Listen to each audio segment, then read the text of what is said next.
राज्यों की 13 विधानसभा सीट पर मतदान, कहां क्यों हो रहा है उपचुनाव, इन सीटों पर समीकरण कैसे। नमस्कार, मैं रागिनी और आप देख रहे हैं वीपीएस न्यूज।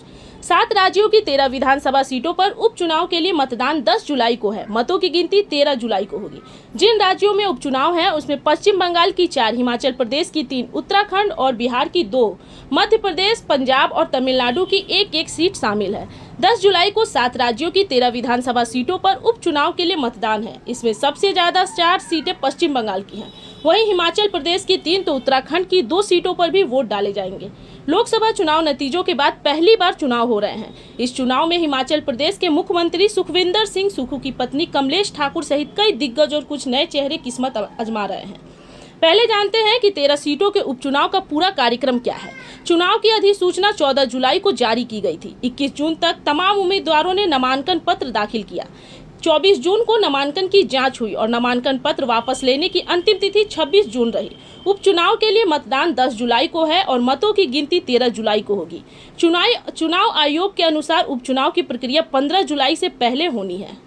हैं कि किन किन राज्यों में उपचुनाव है। जिन विधानसभा सीटों पर उपचुनाव है उसमें बिहार की रुपौली, पश्चिम बंगाल की रायगंज, रानाघाट, दक्षिण बागदा और मनिकतल्ला, तमिलनाडु की विक्रमंडी, मध्य प्रदेश की अमरवाड़ा, उत्तराखंड की बद्रीनाथ और मंगलौर, पंजाब की जालंधर, पश्चिम और हिमाचल प्रदेश की देहरा, हमीरपुर और नालागढ़ विधानसभा सीट शामिल है। जिन सीटों पर उपचुनाव के लिए मतदान है, पिछली बार इनमें से भाजपा और निर्दलीय उम्मीदवारों में सबसे अधिक 3-3 सीटें जीती थी। दूसरे स्थान पर कांग्रेस ने 2 सीटें जीती थी। वहीं टीएमसी, बसपा, जदयू, आप और डीएमके के 1-1 उम्मीदवार विजयी हुए थे। 13 सीटों पर समीकरण कैसे। पश्चिम बंगाल राज्य में 4 सीटों पर चुनाव है, जिसमें रायगंज, रानाघाट, दक्षिण बागदा और मनिकतल्ला शामिल है। टीएमसी ने 2021 के पश्चिम बंगाल चुनाव में मनिकतल्ला सीट जीती थी। वहीं मुख्य विपक्षी दल भाजपा के रायगंज, रानाघाट, दक्षिण और बागदा में जीत हासिल की थी। बाद में भाजपा के विधायक टीएमसी में चले गए। फरवरी 2022 में मौजूदा टीएमसी विधायक साधन पांडे की मृत्यु के कारण मनिकतल्ला उपचुनाव हो रहा है। टीएमसी में साधन पांडे की पत्नी सुप्ती को इस सीट में मैदान में उतारा है। सत्तारूढ़ पार्टी के रायगंज में कृष्ण कल्याणी और रानाघाट दक्षिण में मुकुटमणि अधिकारी को मैदान में उतारा है। मथुआ बहुल निर्वाचन क्षेत्र बरगाह में टीएमसी ने मथुआ ठाकुरबाड़ी की सदस्य और पार्टी की राज्यसभा सांसद ममता बाला ठाकुर की बेटी मधुपर्णा ठाकुर को अपना प्रत्याशी बनाया है। कृष्ण कल्याणी, मुकुटमणि अधिकारी और विश्वजीत दास ने भाजपा से इस्तीफा देने के बाद टीएमसी के टिकट पर लोकसभा चुनाव लड़ा था, लेकिन उन्हें हार का सामना करना पड़ा था। भाजपा ने अखिल भारतीय फुटबॉल महासंघ के अध्यक्ष कल्याण चौबे को मनिकतल्ला से, मनोज कुमार विश्वास को रानाघाट दक्षिण से, विनय कुमार विश्वास को बगदा से और मानस कुमार घोष को रायगंज से मैदान में उतारा है। राज्य में 3 विधानसभा सीटों देहरा, हमीरपुर और नालागढ़ के लिए उपचुनाव है। ये सीटें 3 निर्दलीय विधायकों के होशियार सिंह, आशीष शर्मा और के ठाकुर के 22 मार्च को सदन में इस्तीफा देने के बाद खाली हुई थी। इन तीनों ने 27 फरवरी को हुए राज्यसभा चुनाव में भाजपा के पक्ष में मतदान किया था। बाद में ये विधायक भाजपा में शामिल हो गए थे। भाजपा ने पूर्व विधायकों को उनकी सीटों से मैदान में उतारा है। राज्य के 3 सीटों पर कुल 13 उम्मीदवार उपचुनाव लड़ रहे हैं। देहरा में कांग्रेस ने मुख्यमंत्री सुखविंदर सिंह सुक्खू की पत्नी कमलेश ठाकुर को उम्मीदवार बनाया है। उनका मुकाबला भाजपा के होशियार सिंह से है। होशियार सिंह उन 9 विधायकों में से एक हैं जिन्होंने राज्यसभा चुनाव में कांग्रेस उम्मीदवार के खिलाफ मतदान किया था।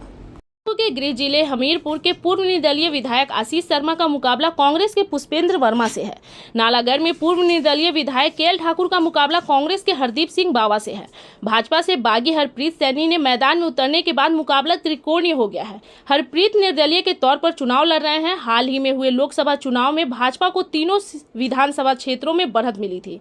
राज्य की मंगलौर सीट पर त्रिकोणीय मुकाबला देखने को मिलेगा। पिछले साल अक्टूबर में बसपा विधायक सरवत करीम अंसारी के निधन के कारण उपचुनाव हो रहा है। मुस्लिम और दलित बहुल मंगलौर सीट पर भाजपा कभी नहीं जीत पाई। इस सीट पर पहले कांग्रेस या बसपा का कब्जा रहा। इस बार बसपा ने अंसारी के बेटे उबैदुल रहमान को कांग्रेस उम्मीदवार काजी मोहम्मद निजामुद्दीन के खिलाफ उतारा है। भाजपा उम्मीदवार के तौर पर करतार सिंह भराना भी मैदान में है। एक अन्य विधानसभा सीट बद्रीनाथ पर भी उपचुनाव है। यह सीट कांग्रेस विधायक राजेंद्र भंडारी के इस साल मार्च में इस्तीफा देने और भाजपा में शामिल होने के बाद खाली हुई थी। बद्रीनाथ में भाजपा के राजेंद्र भंडारी और कांग्रेस के नए उम्मीदवार लखपत सिंह बटोला के बीच सीधा मुकाबला है। राज्य में जालंधर पश्चिम विधानसभा सीट पर उपचुनाव भी दिलचस्प है। लोकसभा चुनाव में पार्टी की हार के बाद इस सीट को जीतने के लिए मुख्यमंत्री भगवत मान ने अपनी पूरी ताकत झोंकी है। इस चुनाव को मुख्यमंत्री भगवत मान के लिए अग्नि परीक्षा के तौर पर देखा जा रहा है। शीतल अनुराग के पास विधायक पद से इस्तीफा देने के बाद खाली हुई इस सीट पर बहुकोणीय मुकाबला देखने को मिल रहा है। उपचुनाव के लिए 15 उम्मीदवार मैदान में हैं, जबकि कुल 1,72,00,000 मतदाता हैं। सत्तारूढ़ आप ने पूर्व मंत्री और भाजपा के पूर्व विधायक भगत चुन्नी लाल के बेटे मोहिंदर भगत को मैदान में उतारा है। भगत पिछले साल भाजपा छोड़कर आप में शामिल हुए थे। कांग्रेस ने सुविंदर कौर पर दावा लगाया है, जो जालंधर की पूर्व वरिष्ठ उप महापौर और 5 बार नगर निगम पार्षद रह चुकी हैं। वह रविदासिया समुदाय की प्रमुख दलित नेता हैं। भाजपा ने अंगुराल को मैदान में उतारा है, जिन्होंने मार्च में आप छोड़कर भाजपा का दामन थामा था। उन्होंने 2022 के पंजाब विधानसभा चुनाव में आप के टिकट पर यह सीट जीती थी। बिहार राज्य की रुपौली विधानसभा सीट पर हो रहा उपचुनाव हाई प्रोफाइल बन चुका है। यह सीट जदयू विधायक बीमा भारती के इस साल मार्च में इस्तीफा देने के और राजद में शामिल होने के बाद खाली हुई थी। रुपौली विधानसभा सीट के उपचुनाव में बीमा भारती राजद प्रत्याशी हैं। दूसरी तरफ इस सीट पर एनडीए की ओर से जदयू ने कलांधर मंडल को टिकट दिया है। वहीं लोजपा में बागी होकर शंकर सिंह निर्दलीय चुनाव लड़ रहे हैं।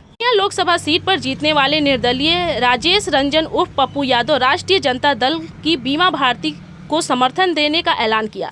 इसके चलते महामुकाबला दिलचस्प हो गया है। बीमा इस सीट से 2020 के चुनाव में जदयू के टिकट पर विधानसभा सदस्य निर्वाचित हुई थी। 2024 के लोकसभा चुनाव में बीमा भारती पूर्णिया लोकसभा सीट से राजद उम्मीदवार थी। इस चुनाव में उन्हें निर्दलीय पप्पू यादव से हार मिली थी। जिले के अमरवाड़ा विधानसभा सीट पर भी उपचुनाव होना है। 2023 में यहां से कांग्रेस के टिकट पर कमलेश शाह ने विधायकी छोड़कर भाजपा का दामन थाम लिया था। उनके इस्तीफा से यह सीट खाली हो गई थी, जिस पर उपचुनाव कराया जा रहा है। अमरवाड़ा विधानसभा उपचुनाव के लिए 9 प्रत्याशी मैदान में हैं। भाजपा ने कमलेश शाह को टिकट दिया है। कांग्रेस ने उसके सामने धीरेन्द्र शाह को उम्मीदवार बनाया है। गोंडवाना गणतंत्र पार्टी के देवीराम भलावी के मैदान में उतरने से मुकाबला त्रिकोणीय हो गया है। 23 के विधानसभा चुनाव में अमरवाड़ा समेत छिंदवाड़ा की सभी 8 सीटों पर कांग्रेस ने कमलनाथ के नेतृत्व में विजयी परचम लहराया था। पूर्व मुख्यमंत्री कमलनाथ के प्रभावी वाली सीट पर कांग्रेस पूरी ताकत के साथ चुनाव मैदान में उतरी है। वहीं लोकसभा चुनाव के बाद मुख्यमंत्री डॉक्टर मोहन यादव भी पहली परीक्षा होने जा रही है। तमिलनाडु राज्य में विक्रमंडी विधानसभा सीट का उपचुनाव भी बेहद खास है। 6 अप्रैल को डीएमके विधायक एन पुंगाजेंडी के निधन के बाद यह सीट खाली हो गई थी। डीएमके ने अनियुर शिवा को अपना उम्मीदवार बनाया है। एनडीए की सहयोगी पीएमके ने सी अंबुमणि को उम्मीदवार बनाया है, जबकि तमिल समर्थक पार्टी एनडीके ने डॉक्टर अभिनय को मैदान में उतारा है। तीनों उम्मीदवार वर्णियार समुदाय से हैं। उधर एआईएनडीएमके ने विक्रमंडी विधानसभा क्षेत्र में उपचुनाव का बहिष्कार किया है। धन्यवाद। मैं रागनी और आप देख रहे थे वीपीएस न्यूज।